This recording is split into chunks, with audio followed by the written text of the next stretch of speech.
नमस्कार साथियों, वोटर अधिकार यात्रा की दैनिक पत्रकार वार्ता के सभागार में आप लोगों का स्वागत है।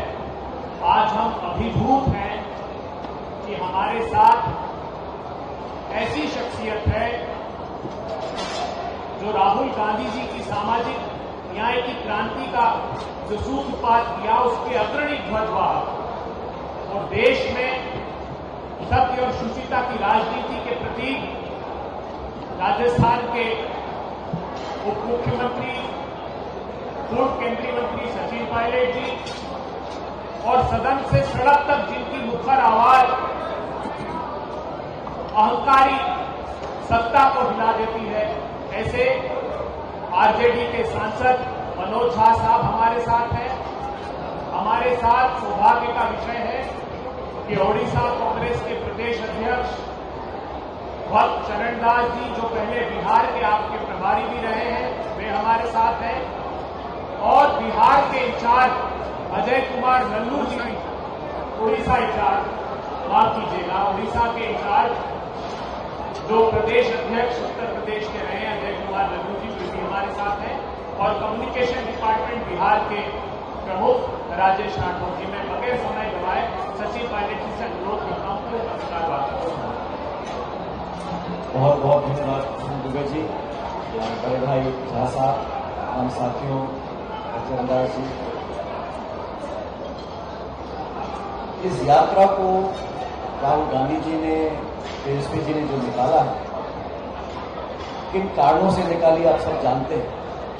मुझे खुशी है कि आज समूचे देश में, बिहार सहित अनेक पूरे देश के कोने कोने में ये सवाल उठ रहे हैं, गूंज रहे हैं कि इस देश में जो संवैधानिक संस्था निष्पक्ष, स्वच्छ और पारदर्शी चुनाव कराने के लिए जिम्मेदार है, जिस लोकतंत्र की पूरी आस्था उस संस्था से बंधी हुई है, जब वो संस्था संदेह के घेरे में आती है और ऐसे कुछ सवाल जिनको राहुल जी ने पूछा, प्रमाण देकर पूछा, देश दुनिया के सामने बताया, कर्नाटक का हवाला देते हुए, जब कोई जवाब सामने से नहीं आया, जब कोई ट्रांसपेरेंसी, अकाउंटेबिलिटी की परवाह किए बिना पलटवार जब निर्वाचन आयोग करता है, तब लाखों वोटों की चोरी पकड़ी जाती है, वोटर लिस्ट में गड़बड़ी पकड़ी जाती है, तब जनता के अंदर जमहूरियत में विश्वास बनाए रखने के लिए, सवाल पूछने के लिए और जवाब मांगने के लिए इस यात्रा को निकाला गया है। और इस भीषण गर्मी में जो अपार जनसमूह इस यात्रा के समर्थन में स्वतः हजारों लाखों लोग, खासकर नौजवान, सड़कों पे आके इस यात्रा का समर्थन कर रहे हैं, वो इस बात का जीता जागता उदाहरण है कि इस देश की जनता वोट चोरी को बर्दाश्त नहीं करेगी। वोटर लिस्ट से, एसआईआर के नाम से कुछ और हवाला देकर जानबूझकर टारगेटेड लोगों की वोट काटना और टारगेटेड वोट जोड़ना, अनेक उदाहरण ऐसे हमने भी दिए, राहुल जी ने स्पष्ट करके बहुत से उदाहरण जनता के बीच प्रस्तुत किए कि दुर्भाग्यपूर्ण है। सबसे पहली बात, मुख्य निर्वाचन आयोग की जो चयन प्रक्रिया है, उसमें प्रधानमंत्री, नेता प्रतिपक्ष और चीफ जस्टिस थे। बिना वजह उस प्रणाली को बदलकर प्रधानमंत्री, गृह मंत्री और नेता प्रतिपक्ष, ताकि 2 के बहुमत से जिसको भी आप चाहो मुख्य निर्वाचन आयोग आप बना सकते हो। किसने डिमांड रखी थी, क्या कारण थे, किस कोर्ट का आदेश था? पहली बात, निर्वाचन आयोग ने वोटर लिस्ट में जो गड़बड़ियां करी और उसके बाद सीसीटीवी फुटेज को नष्ट करने का जो निर्णय लिया, वो किसकी दलील थी, किस मतदाता ने मांग रखी थी? आप वोटर लिस्ट पार्टी को नहीं देंगे, और जब सुप्रीम कोर्ट ने आदेशित किया निर्वाचन आयोग कि कांग्रेस पार्टी को वोटर लिस्ट दीजिएगा, उसी दिन अपने नियम बदलकर कहा कि हम बाध्य नहीं है, हम वोटर लिस्ट नहीं देंगे। आप वोटर लिस्ट देना नहीं चाहते, आप सीसीटीवी फुटेज जो है कैमरा की वो नष्ट करना चाहते हो, आप जवाब देना नहीं चाहते, बल्कि उल्टा आप हलफनामा मांग रहे हो। अगर निर्वाचन आयोग राहुल जी के कथन पर जांच करता और निष्पक्ष जांच के बाद बोलता हमें कुछ नहीं मिला, मैं बात मानता था, जांच करने को तैयार नहीं, लाखों लाख लोगों को वोट से वंचित रखने की अगर कोई तैयारी कर रहा है, तो वोट के अधिकार के लिए, इस देश में लोकतांत्रिक प्रणाली को स्थिर रखने के लिए, और इस देश की जो निर्वाचन आयोग वाली संस्था है, उस संवैधानिक संस्था को नीतिगत तरीके से जो खोखला करने का काम किया जा रहा है, उसके विरोध में तमाम हमारा गठबंधन आज सड़कों पर है। और मुझे खुशी है कि सारे हमारे गठबंधन के जो दल हैं, सिर्फ नेता नहीं, कार्यकर्ता भी कंधे से कंधा मिलाकर इस बिहार की सरकार और केंद्र की सरकार के खिलाफ मजबूती से डटे हुए हैं।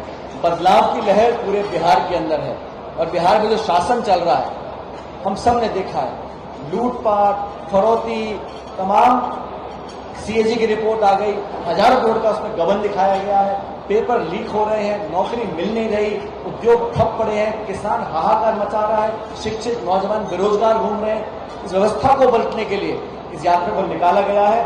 और जब बिहार के चुनाव आएंगे तो बिहार वो जमीन है जहां राजनीति खेत खलियान में, गली मोहल्ले में, छोटे बड़े शहर गांव में हर लोग जानते समझते हैं। और यहां कोई कितनी कोशिश कर ले इस चुनाव का मुंह मोड़ने के लिए, धर्म के नाम पर, जाति के नाम पर, लेकिन विकास, रोजगार, निवेश और सुशासन के नाम पर यहाँ पर बदलाव होगा। और ये मेरा संपूर्ण विश्वास है कि आगामी विधानसभा चुनाव के अंदर हमारा गठबंधन स्पष्ट बहुमत लेकर परिवर्तन लेकर आएगा साथियों। और परिवर्तन सिर्फ सत्ता का नहीं, व्यवस्था का परिवर्तन है। बेरोजगारों को नौकरी मिले, वंचित लोग हैं, दलित हैं, पिछड़े हैं, आदिवासी हैं, गरीब हैं, किसान हैं, उनको अधिकार मिले। आज जो सिर्फ भाषण देकर लोगों को प्रभावित किया जा रहा है, उस परंपरा को रोकना होगा। अमेरिका ने जो टैरिफ लगाए हैं, उसका कोई जवाब भारत सरकार के पास नहीं है। सही तो ये होता, जब पता था इस प्रकार की परिस्थिति पैदा होगी, एक पैकेज तैयार करते।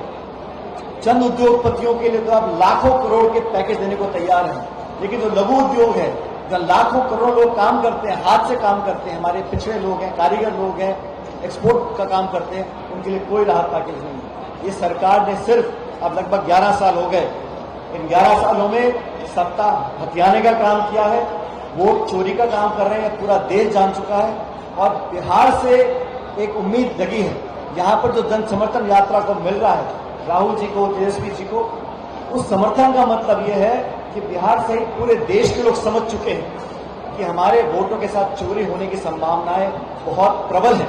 उसको रोकने के लिए समूचा मुल्क, सारे जनमानस, हम सब इकट्ठा होकर संघर्ष करेंगे।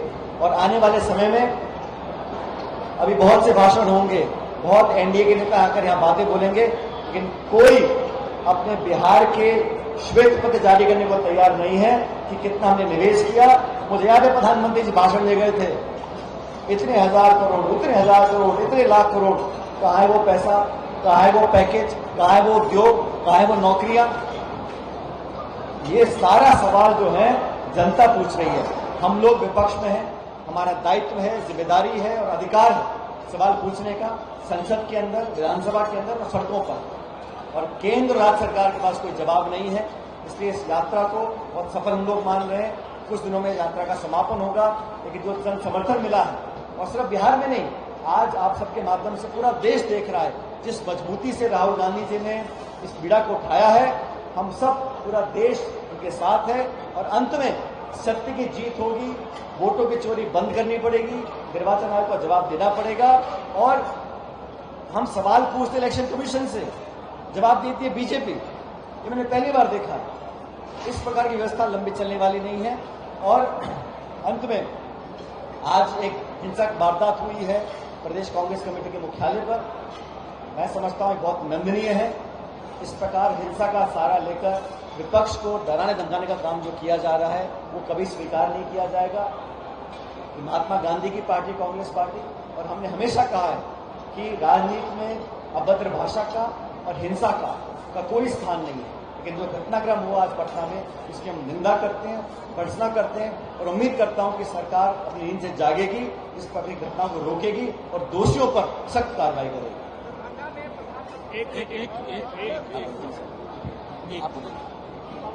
शुक्रिया। सवाल लेंगे।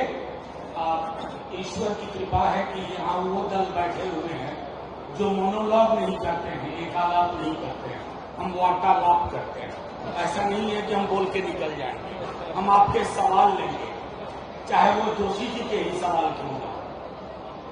देखिए, सचिन भाई ने सारी बातें एक परिप्रेक्ष्य में रखी, वैश्विक चिंताएं भी और जो बिहार की आज की अद्यतन स्थिति है।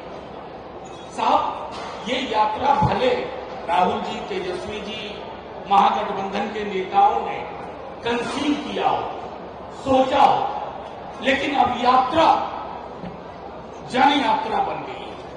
ये उनके हाथ में नहीं है। अब राहुल जी, तेजस्वी जी भी चाहे कि इस लहर को यही रोक दो, तो ये लहर ठहर नहीं सकती। ये लहर सिर्फ हमारे वोटर तक नहीं पहुंची, ये लहर बिहार वासियों तक पहुंची है, क्योंकि 13वां दिन है आज।